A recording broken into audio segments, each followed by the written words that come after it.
ও দাদাই ফ্লাডর বিষয়ে কিছু কইবা সারাই তোরা মনোযোগ হিসাবে শুনিয়া যাইও এবং দাদার কথাগুলি কিলা লাগলো সারাই একটু কমেন্টও জানাইও এবং লাইক শেয়ার করতে পারিও না। চলো ভিডিওটা দেখো। দাদা ই মানে ফ্লাডের বিষয়ে আপনি দেশের জনসাধারণের কিছু কইতেন, কোনো মেসেজ আপনার তরফ থেকে? हम ये किता कहता मेरा जो तो फ्रेंड है, मैं फ्रेंड को बोल रहा हूँ गाइड बुस का बांध दो। मैं भी अकाउंट मन में आ एक चिंता आया, मैं भी चला जाऊंगा। रहे हो? गाइड बुस का बांध दिया समझ रहे हो आप? बराकबली में मत रहो, ओ दूर ही चला जाओ ऑस्ट्रेलिया में। ऑस्ट्रेलिया इधर जाओ, इधर जाके अच्छा लगेगा, इधर जाके इंग्लिश भी माँ सिखेगा, डॉक्टर बनो, उधर जाओ। इधर कुछ नहीं, क्या मैं सोच है रे थोड़ा तेरी? पैसा धार लिया, मेरे मानना लिए तो पड़ेगा। चला जाएगा इधर। মানে আপনি কইতেছেন এরা যে এখানে বরাকবলি থাকা ঠিক নাই, মানে যে क्या करेगा इधर, ताके क्या कतदिन पूरे फ्लड में बारिश रोई दिया गया, कितना कष्ट करता है ना।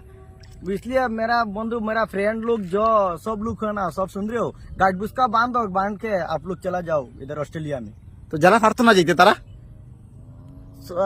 जरा भाई तो ना मैं क्या करूँ, मैं जाऊंगा तो पैसा कमाऊंगा, जे नहीं पाएगा उसको भी ले जाऊंगा।